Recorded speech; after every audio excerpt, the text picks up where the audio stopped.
بسم الله الرحمن الرحيم يسبح لله ما في السماوات وما في الارض له الملك وله الحمد وهو على كل شيء قدير هو الذي خلقكم فمنكم كافر ومنكم مؤمن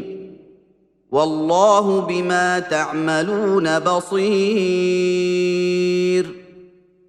خلق السماوات والارض بالحق وصوركم فاحسن صوركم واليه المصير يعلم ما في السماوات والارض ويعلم ما تسرون وما تعلنون والله عليم بذات الصدور الم ياتكم نبأ الذين كفروا من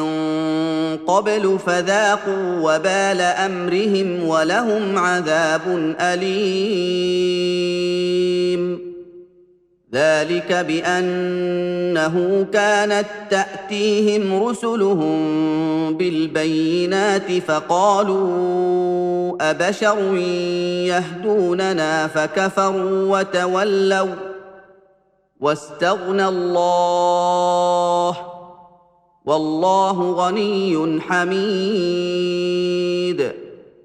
زعم الذين كفروا ان لن يبعثوا قل بلى وربي لتبعثن ثم لتنبؤن بما عملتم وذلك على الله يسير فامنوا بالله ورسوله والنور الذي انزلنا والله بما تعملون خبير يوم يجمعكم ليوم الجمع ذلك يوم التغابن ومن يؤمن بالله ويعمل صالحا يكفر عنه سيئاته ويدخله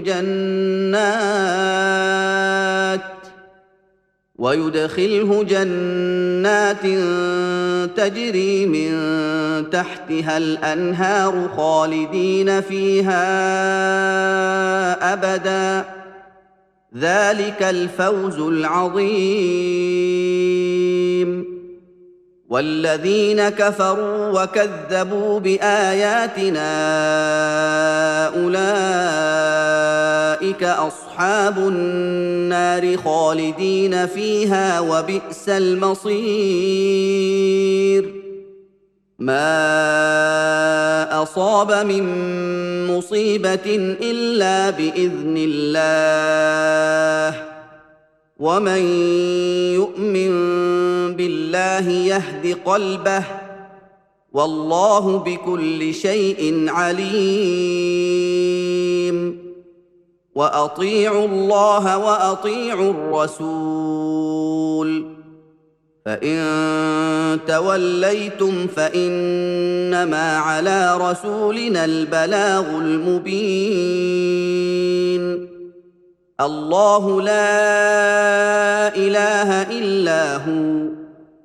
وعلى الله فليتوكل المؤمنون يا ايها الذين امنوا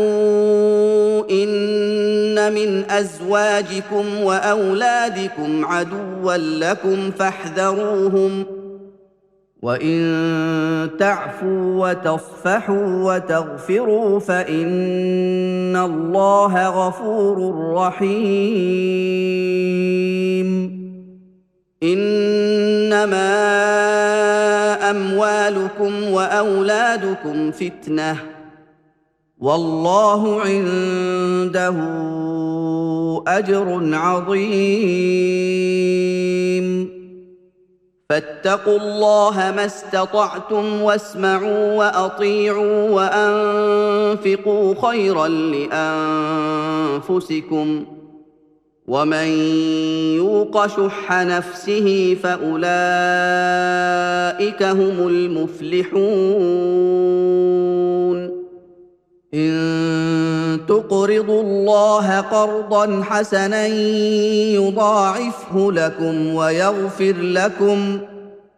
والله شكور حليم عالم الغيب والشهاده العزيز الحكيم